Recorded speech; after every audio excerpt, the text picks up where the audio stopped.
सुरक्षित रहें। आप सभी का विज्ञान की क्लास में स्वागत है। लेसन 9 जंतुओं में जनन। आपने पाचन, परिसंचरण एवं श्वसन प्रक्रम के विषय में कक्षा 7 में पढ़ा था।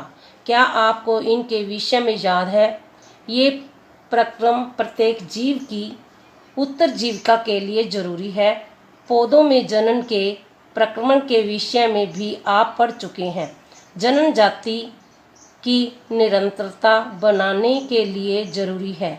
यदि जीव प्रजनन नहीं करते तो क्या होता, कल्पना कीजिए। इस बात को आप मानेंगे कि जीवों में जनन का विशेष महत्व है, क्योंकि यह एक जैसे जीवों में पीढ़ी दर पीढ़ी निरंतरता बनाए रखता है।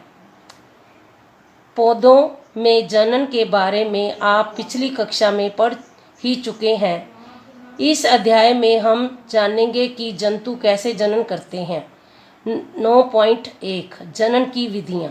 क्या विभिन्न जंतुओं के बच्चों को आपने देखा है? कुछ जंतुओं के बच्चों के नाम सारणी 9.1 में भरने का प्रयत्न कीजिए, जैसा कि क्रम संख्या 1 से 6 में उदाहरण देकर दिखाया गया है। सारणी 9.1 ये क्रमशः है नंबर दिए गए हैं। ये जंतु हैं, ये संतति बच्चे। नंबर 1 मनुष्य, शिशु, कुत्ता, बिल्ली, तितली, गाय, मुर्गी, चूजा, मेंढक। संभव है आपने विभिन्न जंतुओं के बच्चों का जन्म होते हुए भी देखा होगा। क्या आप बता सकते हैं कि चूचे और इल्ली कैटरपिलर कैसे जन्म लेते हैं? पिल्ले और बिलोटे का जन्म किस प्रकार होता है? क्या आप सोचते हैं कि जन्म से पहले ये जीव वैसे ही दिखाई पड़ते थे जैसे कि वह अब दिखाई पड़ते हैं? आइए पता लगाते हैं। पौधों की ही भांति जंतुओं में भी जनन की 2 विधियां होती हैं। यह है लैंगिक जनन एवं अलैंगिक जनन। 9.2 लैंगिक जनन।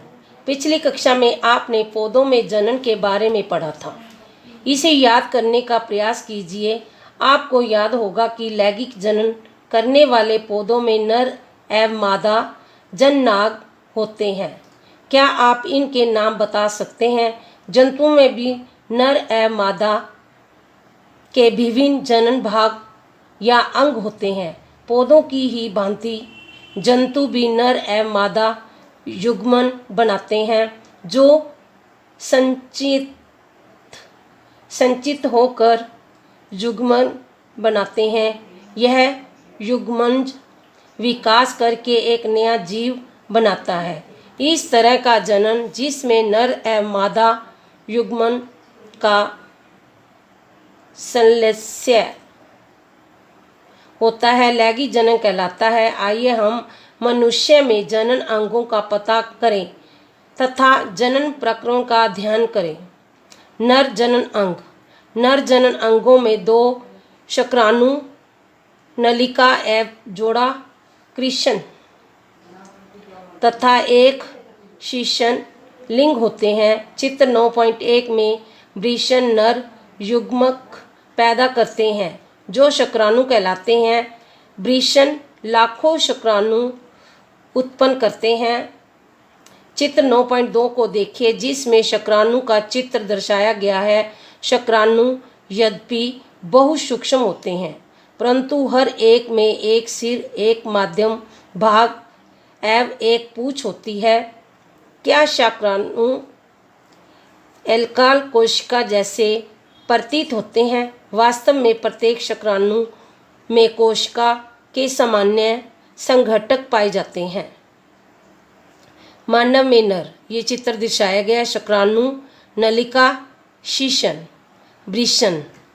ये है मानव शुक्राणु। सिर, मध्यम भाग, पूंछ। शुक्राणु में पूंछ का क्या काम है? मादा जनन अंग। मादा जननांगों में एक जोड़ी अंडाशय, अंडवाहिनी एवं गर्भाशय होता है। चित्र 9.3 अंडाशय मादा युग्मक उत्पन्न करते हैं जो अंडाशु कहलाते हैं। चित्र 9.4 मानव। जैसे कि चित्र 9.4 मानव में मादा, अंडाशय, गर्भाशय, अंडवाहिनी, मानव अंडाणु, केंद्रक। ये वाला क्या है? केंद्रक।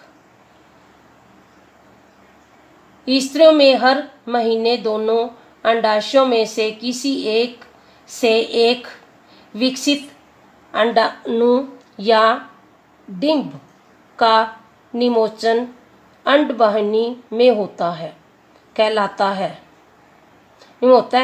है। वह भाग यहाँ शिशु का विकास होता है, गर्भाशय कहलाता है।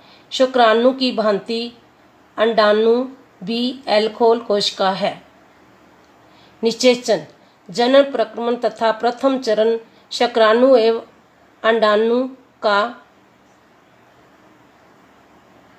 संलयन है। यह शुक्राणु अंडाणु के संपर्क में आते हैं, तब इनमें से एक शुक्राणु अंडाणु के साथ संचित्य हो जाता है। शुक्राणु और अंडाणु के इस को निषेचन कहते हैं। निषेचन के वास्तव में शुक्राणु और अंडाणु होकर एक हो जाते हैं। निषेचन के फलस्वरूप युग्मनज का निर्माण होता है। चित्र 9.6 में आपको जानकारी थी कि एक युग्मनज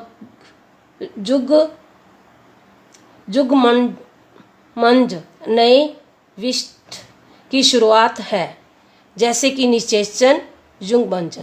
ये क्या है?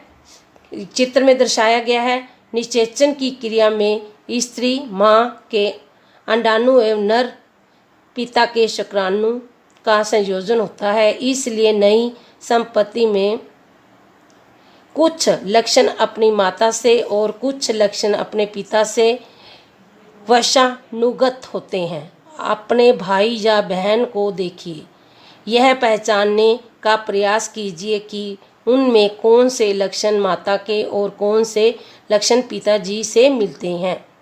जो निषेचन मादा के शरीर के अंदर होता है आंतरिक निषेचन कहलाता है। मनुष्य, कुत्ते, गाय तथा मुर्गी इत्यादि कई जंतुओं के आंतरिक निषेचन होता है।